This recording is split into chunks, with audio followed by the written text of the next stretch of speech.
The templates available in FrameMaker 10 allow you to get a nice head start when creating different types of documents here in FrameMaker, but the beauty of FrameMaker, of course, is that it's fully customizable. So we're going to talk about creating a custom document with your own pagination, your own margins, your own formatting and paper size, for example. From the Getting Started screen, if you have nothing open, you can go directly to Create New. You can use a keyboard shortcut, Control-N, or go up to File, choose New, and click Document. Now from here, at the very top, you'll see a couple of buttons that allow you to create a new blank document using some presets, Portrait and Landscape. Selecting Portrait is going to create an 8.5 by 11 portrait document, blank with 1-inch margins all the way around. Landscape will be the exact same thing but turned on its side. If you need to adjust things like margins, for example, paper size, well, then you would go to the last button and click Custom. From here, you can see we're about to create a custom blank paper. And there's that default that we just saw a moment ago. US letter, which is 8.5 by 11. You can see the margins are set at 1 inch for the top, bottom, left, and right. You can see there's a single column. And of course, the gap doesn't apply to the single column, but when you're creating columns in a document, the default gap between those columns is 1/4 inch. Just below that is pagination, and again, another default appears selected here, which is single-sided. If you want to create a double-sided document, you would click that radio button. Look what happens over here for the column margins. Instead of top, bottom, left, and right, you now have top, bottom, inside, and outside margins, and of course they can be adjusted. Not only can they be adjusted, but the units you use to measure those can be adjusted as well. So if you choose something like picas, for example, you'll see all of these boxes are set up using that new unit of measure. We'll just go back to inches.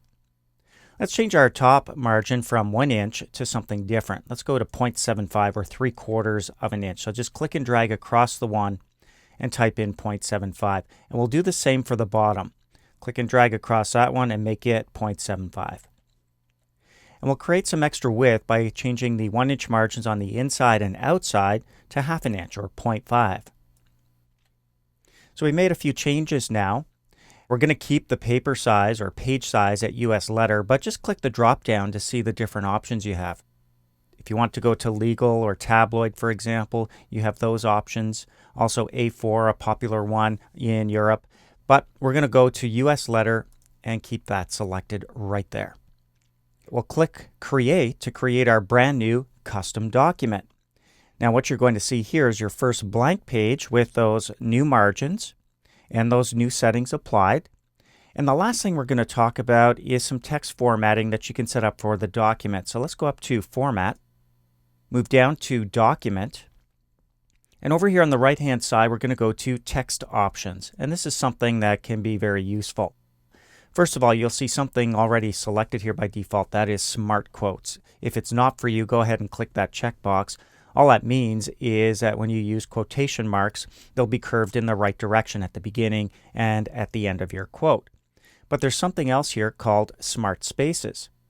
So we'll click that checkbox to turn it on. With Smart Spaces turned on, you're prevented from typing more than one standard or proportional space in a row, and it helps you to keep spacing between words and sentences consistent throughout your document. So we'll click Apply, and that's been applied to our new blank document. We have made a change to the text settings. We next have to actually save this document to keep those settings. As you can see up here just below the toolbar, this is an untitled document. So you might see untitled 1, 2, depends on how many new documents you've created since you've opened up FrameMaker.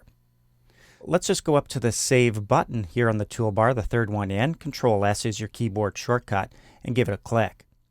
I'm going to go to the desktop so it's easy to find. And all we're going to call this is Catalog 2012.